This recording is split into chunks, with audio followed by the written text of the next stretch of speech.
आइए अब लास्ट में एक शिवरात्रि का प्रसंग, शिवरात्रि व्रत का महात्मा। सारे व्रतों में शिवरात्रि व्रत श्रेष्ठ। किसी वन में गुरुद्रोह नाम का एक भील रहता था। शिवरात्रि का दिन था और कुछ उसको भोजन नहीं मिला, तो उसने विचार किया कि रात्रि में मैं वन में जाकर कोई जानवर को मार करके ले आऊं और उसी से परिवार का निर्वाह हो। धनुष बाण लिया, तुवी में जल लिया, वन में चला गया। उसने विचार किया एक सरोवर था, यहाँ जरूर कोई जानवर जल पीने के लिए आएंगे। एक वृक्ष के ऊपर चढ़ गया, वह बिल्व वृक्ष था। उसके नीचे एक शिवजी की पिंडी थी बिल्व वृक्ष की। रात्रि के प्रथम पहर में एक हिरनी जल पीने के लिए आई। इसने धनुष बाण उठाया उसे मारने के लिए, तो तुमी का जल थोड़ा सा गिरा और जैसे ही धनुष बाण उठाया तो बिलपत्र टूट करके नीचे गिरे शिवजी के ऊपर, और वह जल तुमी का शिवजी के ऊपर चढ़ गया। अनजान में रात्रि के प्रथम पहर की पूजन उसके द्वारा संपन्न हो। हिरणी ने कहा, रे गुरुद्रोह, तुम ये क्या कर रहे हो? बोले, तुमको मारकर मैं अपने परिवार का पोषण करूंगा, मुझे छोड़ दो। मैं अपने बच्चों को, पति को सौंप आऊं, अपनी बहन को सौंप आऊं, तब जाकर के मुझे मार देना। तेरा कोई विश्वास लोहे लौट कर आएगी तो?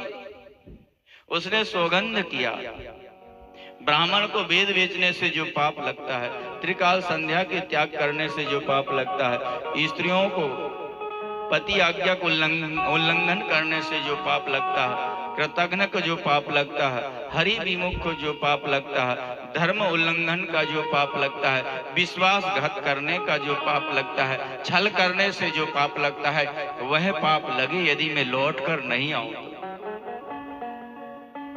जाने दिया उसने, जल पीकर के गई।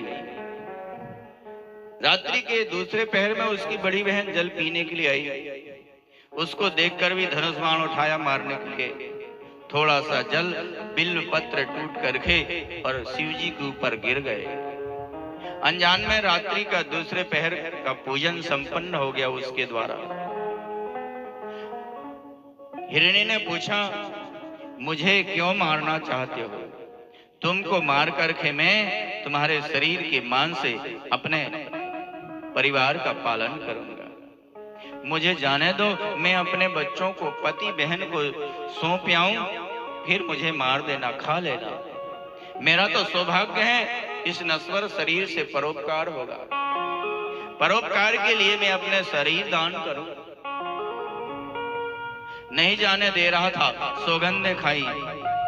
विवाहित पत्नी को छोड़कर परस्त्रीगामी का जो पाप लगता है, वेद मार्ग छोड़कर कल्पित मार्ग चलने से जो पाप लगता है, विष्णुक्त होकर शिव निंदा करने से जो पाप लगता है, पिता के श्राद्ध के दिन जो भोजन करता है उसको पाप लगता है, वह पाप लगे यदि मैं लौट करके नहीं आऊं। जाने दिया, जल पीकर वह चली गई। तीसरे पहर में हिरण आया जल पीने। उसे भी मारने के लिए उसने धनुष बाण उठाया, थोड़ा सा जल और बिलपत्र टूटकर शिवजी के ऊपर गिर गए। तीसरे पैर की पूजन हो गई उसकी। भूल से क्यों मार रहे हो? पूर्ववत कहा और नहीं जाने दे रहा था। मुझे जाने दो, अपने बच्चों को उनकी मां को सुपुर्द करवाऊं, फिर लौट करके आ जाऊं। नहीं जाने दे रहा था, सौगंध खाई हिरण ने।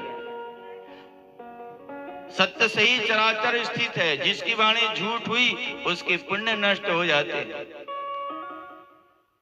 संध्या समय में मैथुन करने से जो पाप लगता है, शिवरात्रि को भोजन करने से जो पाप लगता है, झूठी गवाही देने से जो पाप लगता है, संध्याहीन ब्राह्मण को जो पाप लगता है, शिव नाम शिव विमुख को जो पाप लगता है, सामर्थ्य होते हुए भी उपकार न करने से जो पाप लगता है, वह पाप लगे यदि मैं लौट कर नहीं आऊं। जाने दिया, सब लोग गए। सब ने कहा, हमने उस भील को वचन दिया है, हमको जाना चाहिए। छोटी बहन ने कहा कि मैं जाऊंगी, बड़ी बहन ने कहा मैं जाऊंगी, हिरण्य ने कहा नहीं, बच्चे माँ के बिना नहीं रह सकते, इसलिए तुम लोग रहो, मैं जाऊंगा। बच्चों ने कहा कि नहीं नहीं, हम जाएंगे मरने के लिए। कोई तैयार रहने के लिए, सब लोग आ गए। उन सबको देख करके धनुष बाण उठाया और चौथे पैर में थोड़ा सा जल बिल्व पत्र टूट करके गिर गया और चौथे पैर की पूजन उसके द्वारा संपन्न हो गई। उसने जैसे ही धनुष बाण उठाया, उसको शिव के पूजन से, शिव की कृपा से ज्ञान हो गया कि देखो ये पशु योनि में है और फिर भी ये परोपकार के लिए शरीर दान कर रहे हैं, प्राण दे रहे हैं, और मैं मनुष्य होते हुए भी इनका प्राण ले रहा हूं, मांस खाऊंगा मैं, धिक्कार है मुझे। और उसने वध करना छोड़ दिया। जब उसने द्वेष बुद्धि छोड़ दी, दया भावना आ गई, भगवान शिव प्रसन्न होकर के प्रकट हो जाते हैं। बोलिए शंकर भगवान की। और कहा कि तुम अगले जन्म में श्रृंगवेरपुर के राजा बनोगे, निषाद नाम से विख्यात होगे, श्री राम तुमको अपना मित्र बनाएंगे। और भगवान श्री व्याघ्रेश्वर के रूप में वहां प्रकट हो जाते हैं। इस तरह से यह शिवरात्रि व्रत की महिमा। भूल से भी ऐसी, यदि किसी ने शिव के ऊपर जल चढ़ा दिया, शिव के ऊपर बिल्व पत्र चढ़ा दिया, तो उसके जीवन का धन्य हो जाता है, कल्याण हो जाता है। इस तरह से जैसा समय था, जैसी हमारी मति बुद्धि, जैसे गुरुओं के द्वारा हमारा स्वाध्याय था, वैसे शिव की कृपा से हमने आपको यह शिव पुराण की कथा श्रवण कराई। आइए एक भजन हम लोग श्रवण करें, उसके पश्चात हवन का कार्य प्रारंभ होगा।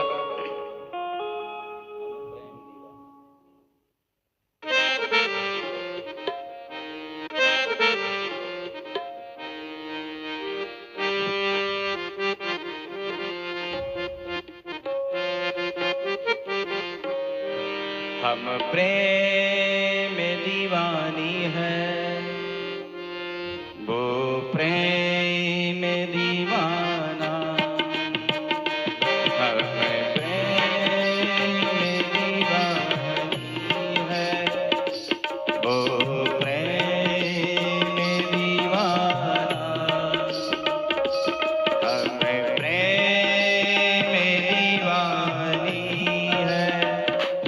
वो प्रेम दीवाना,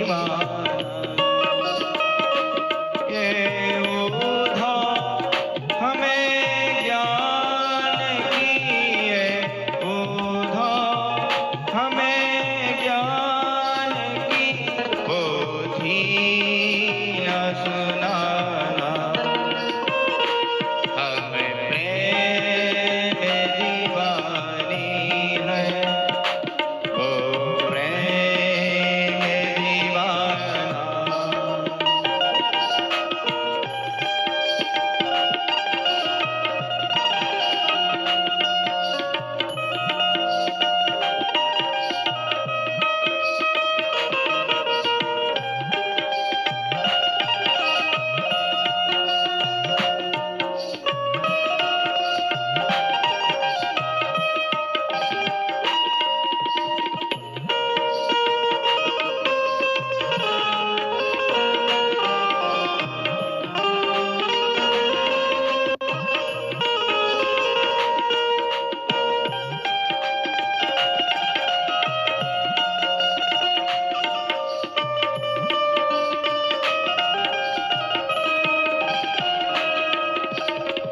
तन मन जीवन श्याम का, और श्याम हमारा काम। तन मन जीवन श्याम का, और श्याम हमारा काम। रोम रोम में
शंकर भगवान की। इस तरह से यह 7 दिनों में शिव महापुराण की कथा आप लोगों ने श्रवण की और कथा का विश्राम, कथा समाप्त नहीं होती है, उसको विश्राम दिया जाता है। भगवान शिव अनंत है, उनकी कथा अनंत है, वह पूर्ण नहीं हो सकती किसी तरह से, इसलिए हम लोग इस कथा को यहीं विश्राम देते हैं। कथा का सच्चा फल क्या है सुनने का? सच्चा फल है हमारे जीवन से दुर्गुण मिट जाए, हमारी बुराइयां मिट जाए, हम बुराइयां छोड़ दें, यही कथा सुनने का सच्चा फल है। तो यहाँ पर जो है डुंगरिया ग्राम में शिव पुराण की कुछ वर्ष पहले श्रीमद् भागवत की कथा हुई थी। पुनः दूसरी बार यह शिव महापुराण की कथा संपन्न हुई और हम चाहते हैं कि डुंगरिया ग्राम जो है एक आदर्श ग्राम बने। इसलिए कथा सुनने के पश्चात आप अपने अपने जीवन से जो भी दुर्गुण है, दुर्व्यसन है, उसको छोड़ दीजिए, आपके जीवन में कल्याण होगा। शराब पीना छोड़ दीजिए, मांस खाना छोड़ दीजिए, बुरे कर्म करना छोड़ दीजिए और पवित्र बनिए, अच्छे बनिए, उज्जवल बनिए, अच्छा काम करिए। इसके लिए कल के दिन हमारे लिए खाली है, यहाँ पर अवकाश है, तो कल के दिन मीटिंग रखी है ग्राम की ओर से। तो सभी लोग यहाँ 5 बजे संध्या को आएंगे। व्यसन मुक्ति के लिए विचार, एक माताओं बहनों का संगठन बनाया जाएगा उसमें, और व्यसन मुक्ति का कार्य हम प्रारंभ कर देते हैं और आप लोग फिर करते रहना। बोलिए शंकर भगवान की। और अब प्रसाद रूप में रुद्राक्ष का वितरण होगा और साथ साथ में हवन का कार्य भी चलता रहेगा। यहाँ पर आरती जो है हवन के पश्चात आरती होगी, दोनों की साथ साथ में, यज्ञनारायण भगवान की भी और शिव महापुराण की। यहाँ से लाइन लगा कर के आएंगे, माताएं बहनें आएंगी पहले, और हमारे जो कार्यकर्ता है वो लाइन लगाएंगे और व्यवस्था देखेंगे। उधर कार्य भी चलता रहेगा हवन का। जो जजमान लोग हैं हवन करवाएं बैठ करके, वहां पर पंडित जी करवाएंगे। और मैंने जैसे बताया था कि कुछ नियम हैं इसके, रुद्राक्ष धारण के, पंचमुखी रुद्राक्ष हैं, इसको आप गले में धारण करें, पूजन के स्थान में रखें, चरणामृत पान करें, बहुत महत्व है। कल मैंने इसकी महिमा आपको बता चुकी है, समय अभाव से पुनः उसको दोबारा नहीं कह सकते। उसका नियम है कि जो शराब पीता है, जो मांस खाता है, उसको ना लें। जो इन चीजों से रहित हैं वही इसको धारण करेंगे, उसको ग्रहण करेंगे। बोलिए शंकर भगवान की।